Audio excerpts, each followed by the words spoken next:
नमस्कार मंडळी, मी अक्षय माझ्या चॅनलमध्ये तुमचं खूप खूप स्वागत करत आहे। आज आपण पुरणपोळीचा स्वयंपाक 1 ते 1.5 तासात कसा करायचा ते बघणार आहोत। त्यासाठी मी 1 ग्लास भरून हरभऱ्याची डाळ घेतलेली आहे। या 10 ते 12 पोळ्या सहज होऊन जातात। ही डाळ घरी बनवलेली आहे, त्यामुळे ह्याला धुवायची गरज नाही, कारण त्यावरती कोणतेही केमिकल लावलेले नाही। मी फक्त इथं डाळ नीट करून घेणार आहे। इथं आपली डाळ स्वच्छ नीट करून झालेली आहे, तुम्ही बघू शकताय। इथं आता मी डाळीला 2-3 चमचे तेल व्यवस्थित चोळून घेणार आहे, जेणेकरून डाळ व्यवस्थित शिजते।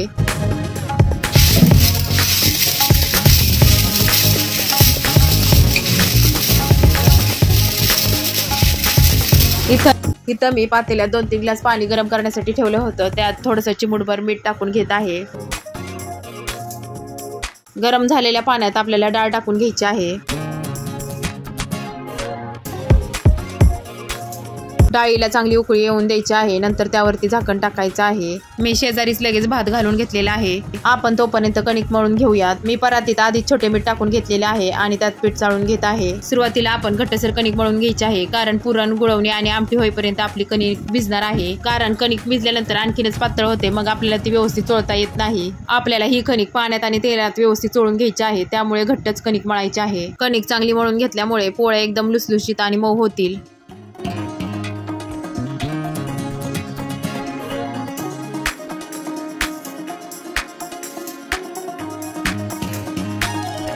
इथं माझी कणिक एकदम व्यवस्थित मळून झालेली आहे। ती व्यवस्थित झाकून मी साईडला ठेवून देत आहे, जेणेकरून पोळ्या आमटी आणि पुरण होईपर्यंत ती भिजेल।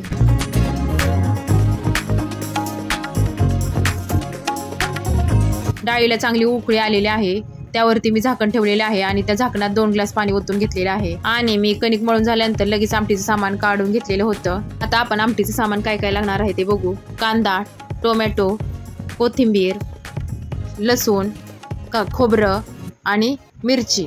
आपण इथं हिरव्या मिरचीची आमटी करणार आहोत, त्यामुळे मिरची घेतलेली आहे। मी इथं कांदा, टोमॅटो आणि मिरची एक छोटंसं झाकण टाकून चांगलं कमी आचेवर वाफलून घेणार आहे। तर आपल्याला सुरुवातीला तेल टाकायचं नाही, वाफल्यानंतरच तेल टाकायचं आहे।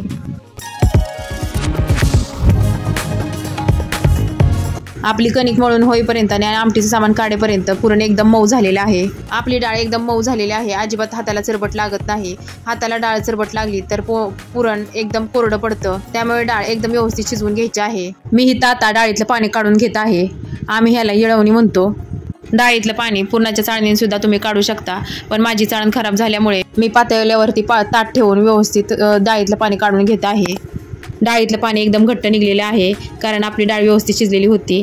आपल्याला हे पाणी आमटीत टाकायचं आहे।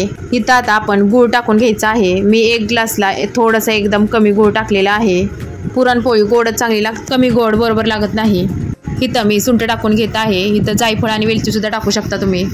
आता इथं पुरण जर गुळामुळे पातळ झालेलं असलं तर घाबरून जायचं नाही, व्यवस्थित परतून घट्ट करून घ्यायचं आहे। जेवढं आपण पुरण चांगलं परतू तेवढ्या पोळ्या चवीलाच खमंग लागतात, परंतु पुरण कोरडं होईपर्यंत परतायचं नाही, नाहीतर पोळ्या फुटतील। आपलं इथं पुरण तयार झालेलं आहे।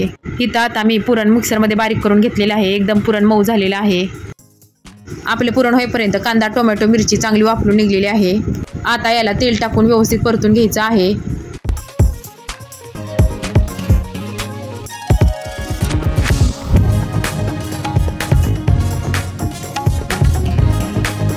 चांगलं परतून झाल्यानंतर ते गार करून मिक्सरमध्ये कोथिंबीर टाकून बारीक करून घ्यायचं आहे आणि लसूण, खोबरं आणि कोथिंबीरची पण पेस्ट करून घ्यायची आहे।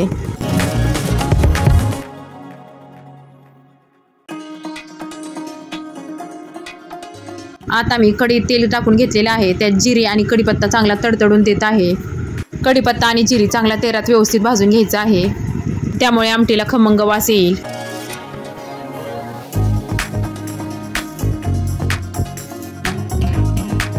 आता यात मी लसूण खोबऱ्याची 4-5 चमचे फोडणी टाकून घेत आहे आणि तीही व्यवस्थित परतून घ्यायची आहे।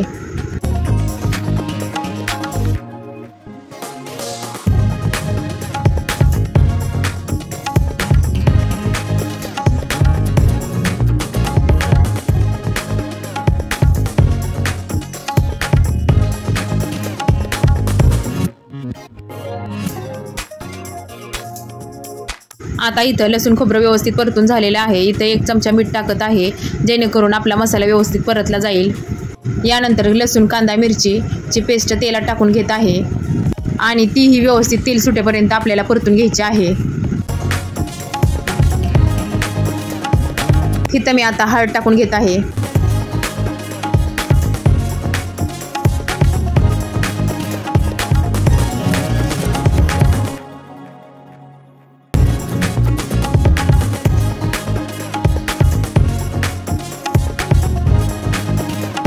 आता इथं मसाला आपला एकदम छान परतून झालेला आहे आणि त्याला तेल पण सुटलेलं आहे.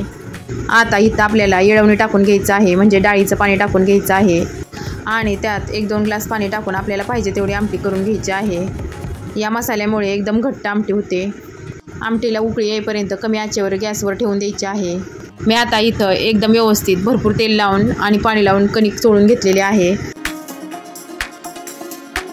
आता आपण पुरणपोळी करून घ्यायची आहे. मी इथं उंडा बनवून घेत आहे.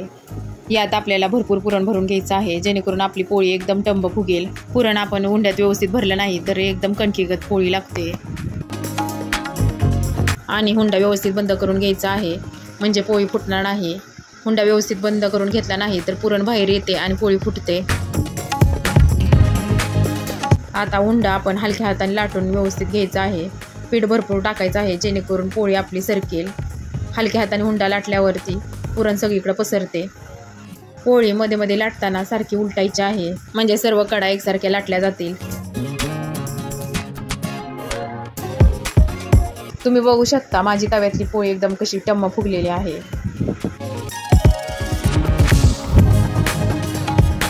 आता आपल्या आमटीवरती पण खूप छान तरी आलेली आहे.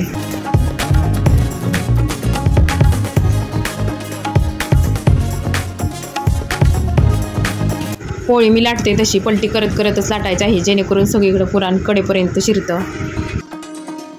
पोळी आता मी तव्यात टाकलेली आहे भाजायला. आपल्याला पोळीला खालून फुगे येईपर्यंत उलटायची नाही. पोळी पचल्यानंतर एका बाजूने हळूहळू फुगते, मग आपण ती उलटायची.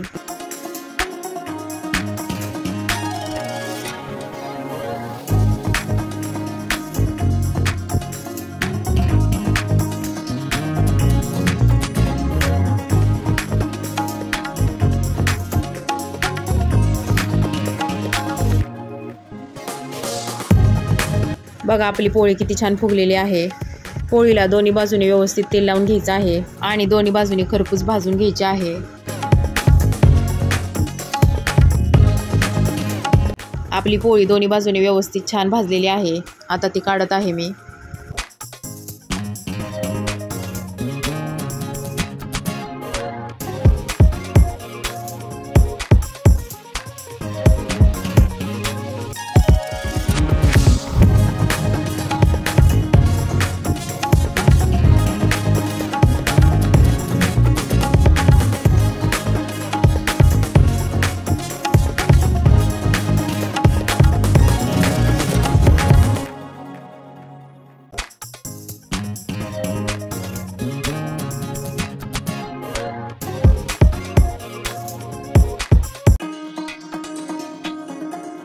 आता आपली आमटी झालेली आहे, ती मी उतरून घेतलेली आहे.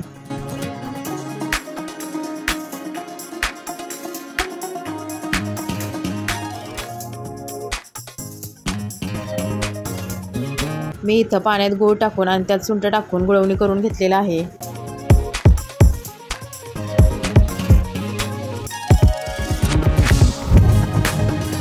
मी इथं आता कुरवडी तळून घेत आहे. मला वेळ नव्हता त्याच्यामुळे मी भजी केलेली नाहीत.